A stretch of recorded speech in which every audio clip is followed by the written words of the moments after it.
سر سب سے پہلے تو میں جوڈیشل کمیشن اجلاس کے بارے میں پوچھنا چاہوں گی. پاکستان تحریک انصاف نے اس کے بائیکاٹ کا اعلان کیا ہے سر, لیکن پی ٹی آئی ہر چیز سے بائیکاٹ کر رہی ہے. آزاد جموں کشمیر کے الیکشن سے بھی پی ٹی آئی نے بائیکاٹ کیا, اسپیس کو خالی چھوڑ دیا. ابھی بھی اس فیصلے کے بعد بیرسٹر علی ظفر صاحب کہہ رہے ہیں کہ اجلاس میں شرکت کرنی چاہیے تھی, اسپیس کو خالی نہیں چھوڑنا چاہیے تھا, درست فیصلہ نہیں ہے. سر اس پر کیا رسپونڈ کریں گے؟ جی دیکھیں نا, یہ پارٹی کا فیصلہ تھا. اس کی وجہ یہ ہے کہ ہم 26ویں اور 27ویں ترمیم کو ایکسیپٹ نہیں کر رہے پی ٹی آئی کی طرف سے. اس لیے اس کے تحت جو بنائے ہوئے ادارے ہیں, یہ ان کے تحت جو بنائے ہوئے انہوں نے کمیٹیز ہیں, ہم ان کو بھی ایکسیپٹ نہیں کر سکتے, کیونکہ اس کا مطلب تو یہ ہو گیا کہ پی ٹی آئی بھی 26ویں 27ویں ترمیم کو انڈورس کر رہی ہے. تو حامد خان صاحب 26ویں یعنی ترمیم کی جو آپ بات کر رہے ہیں سر, یہ تو آج کی نہیں ہے, پونے 2 سال ہو گئے ہیں 26ویں یعنی ترمیم کو, اس کے بعد 27ویں بھی آ گئی. سر اس کے بعد متعدد اجلاس ہوئے جس میں پی ٹی آئی نے شرکت بھی کی, تب تو باقاعدہ طور پر یا مکمل پی ٹی آئی نے اس چیز کا بائیکاٹ تو نہیں کیا تھا. نہیں, اس کا فیصلہ تو اب کیا ہے نا پارٹی نے, لیکن میں سمجھتا ہوں کہ اس کے پیچھے جو منطق ہے وہ یہی ہے کہ چونکہ ہم 26ویں اور 27ویں ترمیم دونوں کو ایکسیپٹ نہیں کرتے, تو اس لیے ہم اس کے تحت بنی ہوئی کمیٹیز کو بھی نہیں تسلیم کرتے. اور دوسری بات یہ ہے کہ یہ کمیٹیز بے معنی ہو کے رہ گئی. ہمارے 2 ووٹر تو آؤٹ ووٹ ہو جاتے ہیں ہر دفعہ. انہوں نے ایگزیکٹو کے یا جو موجودہ پارٹیاں ہیں جن کو انہوں نے حکمرانی دی ہوئی ہے, ان کے نمائندے بہت زیادہ ہیں. اس لیے یہ تو ایک بے معنی سی ایکسرسائز ہو کے رہ گئی ہے.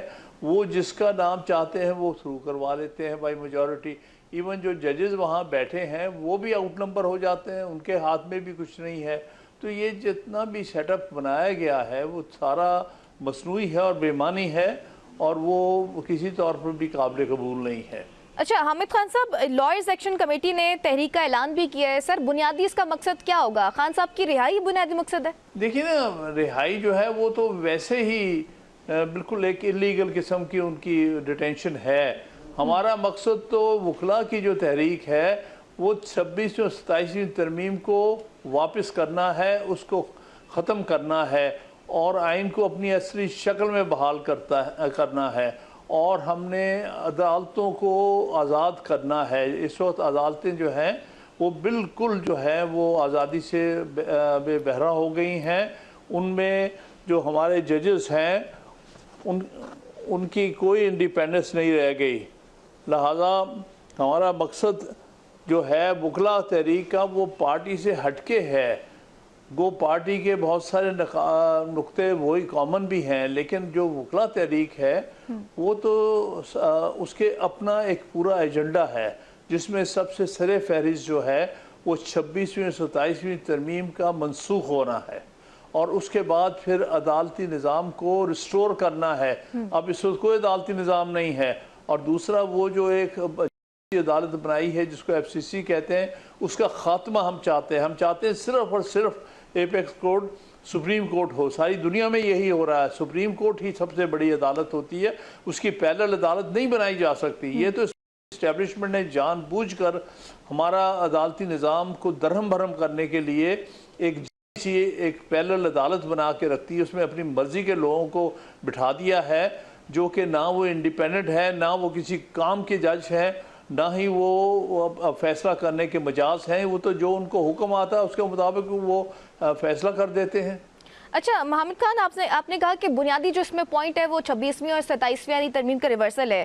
سر اس میں مصرع مجھے یاد آ رہا ہے کہ بڑی دیر کر دی مہربان آتے آتے. سر آپ کو نہیں لگتا کہ جب 26ویں یعنی ترمیم ہوئی تھی کافی ججز کو امید تھی کہ وکلاء کھڑے ہوں گے, اس وقت کوئی تگڑی تحریک نہیں چلی, اب پورے 2 سال بعد یہ فیصلہ آنا اور اب آئین کا حصہ بن چکا ہے. سر آپ کو نہیں لگتا جب کوئی چیز ہو جاتی ہے تو اس کا ریورسل بڑا مشکل ہو جاتا ہے؟ جی نہیں, ہم نہیں سمجھتے کہ جو اصلی آئین ہے اس کا یہ حصہ بنے ہیں.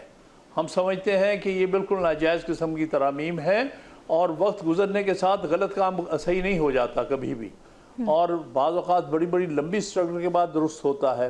8ویں ترمیم جو ہے ریورس ہوتے ہوتے 10 سال لگ گئے تھے. اسی طرح سے اور 17ویں ترمیم جو ہے وہ 7 سال کے بعد ریورس ہوئی تھی. جو ایفرٹ ہے, جو ایک سٹینڈ ہے وکلاء کا, وہ اپنی جگہ قائم ہے. جب 26ویں ترمیم ہونے کو آنی تھی اس وقت ہم نے کنونشنز کر لیے تھی. پہلا کنونشن 19 ستمبر 2024 کو ہوا ہے, 26वीं तरमीम आने से पहले हुआ है, जो लाहौर में हुआ, फिर कराची में हमारे कन्वेंशन हुआ। असल मसला ये है कि हमें ये इस वक्त टोटली ब्लैकआउट कर दिया है वकला के मामलात को। कोई अखबार, कोई टेलीविज़न वो नहीं के चैनल कवर नहीं कर रहा, इसलिए शायद ये समझा जा रहा है कि वकला की तरफ से कोई रेजिस्टेंस नहीं है। बिल्कुल रेजिस्टेंस है। और दूसरी बात ये, हमारे बार एसोसिएशंस के इलेक्शंस में ये जो है वो इंटरफेयर कर रहे हैं इलेक्शंस को, जो है वो उनके नताइज बदलने की कोशिश कर रहे हैं, सब कुछ हो रहा है। ये सारी चीज़ें इसलिए हो रही क्योंकि उनको खौफ है कि वकला तहरीक चल पड़ी तो उनके हाथ से निकल जाएगी।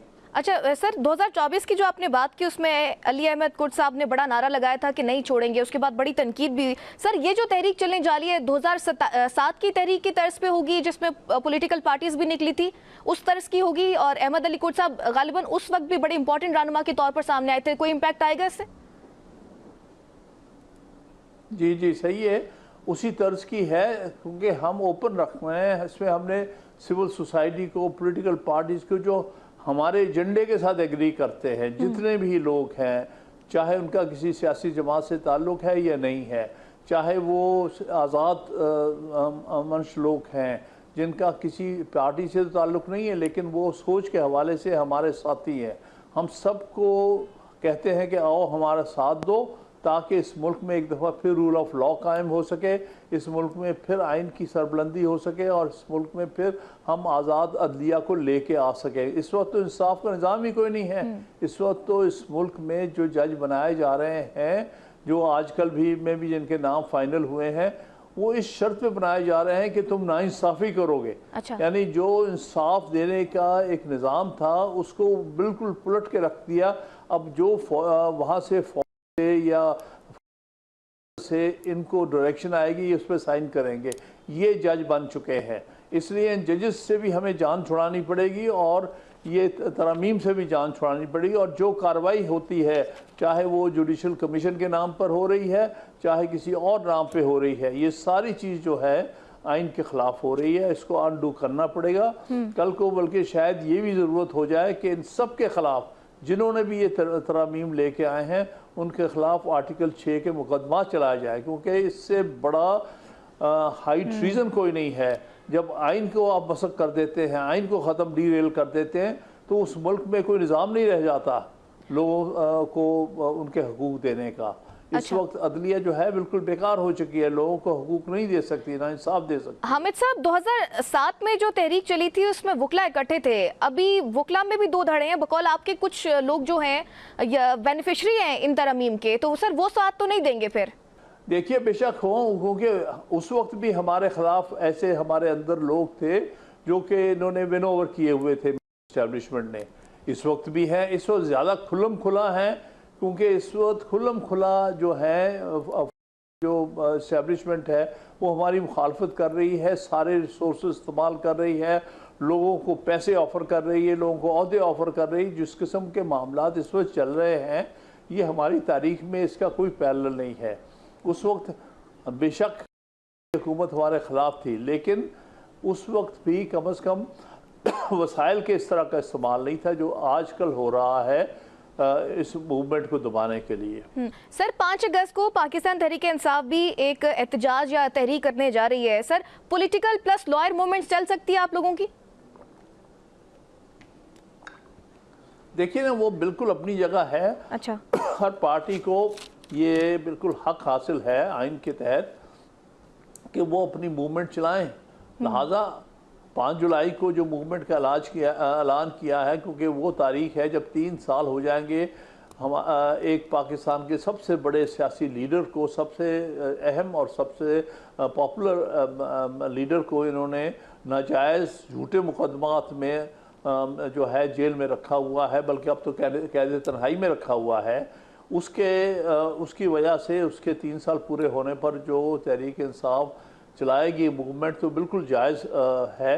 और कल को अगर हमारी तहरीक और ये PTI की तहरीक और दूसरी भी कोई तहरीक उस मामले में शामिल होती हैं तो बिल्कुल, क्योंकि हमारा मकसद तो एक ही है कि इस मुल्क से ख़त्म करनी है, आइन को अपनी शक्ल में बहाल करना। हामिद साहब, जब 27वीं आईनी तरमीम हुई तो कहा गया कि कुछ जजेस जो हैं वो रिटायरमेंट लेंगे और वकला तहरीक का हिस्सा बनेंगे।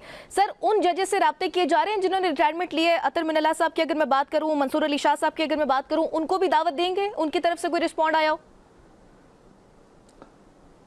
देखिए, हमारे तरफ से तो सारी चीज़ ओपन है, जो आके हमें सपोर्ट करना चाहे आए। हमने सबको ये कॉल दी हुई है कि हम एक नेशनल कॉज के लिए काम कर रहे हैं। किसी का ज़ाती कॉज नहीं है, किसी वकील का ज़ाती कॉज नहीं, किसी पार्टी लीडर का ज़ाती कॉज नहीं, ये एक कौमी कॉज है। इस मुल्क में अगर जमहूरियत लानी है, इस मुल्क में अगर लोगों को अपने हकूक़ देने हैं, लोगों के मैंडेट को रिस्पेक्ट करना है, तो फिर आप सब आइएगा और मिलकर काम करें। हम सब पाकिस्तान के शहरी हैं, हमारा फ़र्ज़ है कि अपने इस खूबसूरत, जो अल्लाह ने हमें इतना बड़ा तोहफ़ा दिया है, ये मुल्क पाकिस्तान, इसको बचाएं। वो इस वक्त जो हालात जा रहे हैं, जो मैनेजमेंट ने जिस तरह से हालात पैदा कर दिए हैं इस मुल्क में कि लोग एक सूबे से दूसरे सूबे नहीं जा सकते, बल्कि एक सूबे में तो एक ज़िले से दूसरे ज़िले नहीं जा सकते। जो हालात इन्होंने आज़ाद कश्मीर में पैदा कर दिए हैं, गिलगित बल्तिस्तान में पैदा कर दिए हैं, ये इंतहाई तशवीशनाक हालात हैं। इसलिए सारी कौम को इकट्ठा होना चाहिए और भूल जाएं किसी और पार्टी एफिलिएशन या किसी चीज़ को। ये आपका फ़र्ज़ है इस मुल्क को बचाना, और इस मुल्क को बचाएंगे तो इस मुल्क में हमारी सबकी एक कोई इनफरादी हैसियत है, वरना हम कुछ भी नहीं हैं। वरना हमारा हाल फ़लस्तीन वाला हो जाएगा, वहाँ पर जिस तरह से जुल्म जबर हो रहा है। तो इसलिए हमारे हुक्मरान जो है, कुछ तो जाली हुक्मरान है, कुछ जो हमारे हुक्मरान हैं, उनको ये समझ में बात नहीं आ रही कि इस मुल्क को कायम रखने के लिए आपको इस मुल्क में लोगों के मैंडेट के मुताबिक आइन लाना पड़ेगा, आपको लोगों के मैंडेट के मुताबिक हुकूमतें बनानी पड़ेंगी। रात के अंधेरे में 8 और 9 फरवरी के दरमियान में सारे रिजल्ट बदल के फॉर्म 47 के तहत हुकूमतें नहीं बनती। ना ये वज़ीर आज़म असली है, ना ये सदर असली है, ना कोई वज़ीर अपनी जगह जायज़ है। ये सारे के सारे यूज़र पर बिठाए हुए हैं, सारे सारे नाजायज़ हुक्मरान हैं, हारे हुए हैं, हर इलेक्शन अपना पिटे हुए हैं। ये इवन ये शहबाज शरीफ अपना इलेक्शन लाहौर से हारा हुआ है 7,500 वोट से। हमारे पास फॉर्म 47 मौजूद हैं, लेकिन कोई यहाँ इंसाफ करने वाला नहीं, कोई ऐसा जज नहीं है जो कि उनको देखकर उस पर इंसाफ कर सके, क्योंकि ऊपर से प्रेशर है कि आपने कोई इंसाफ नहीं करना किसी के साथ। तो ये हो रहा है, वरना हकीकत तो कुछ और है। सारी दुनिया को पता है कि ये सारे नाजायज़ और इलिजिटिमेट हुकूमत और इलिजिटिमेट हुक्मरान हैं।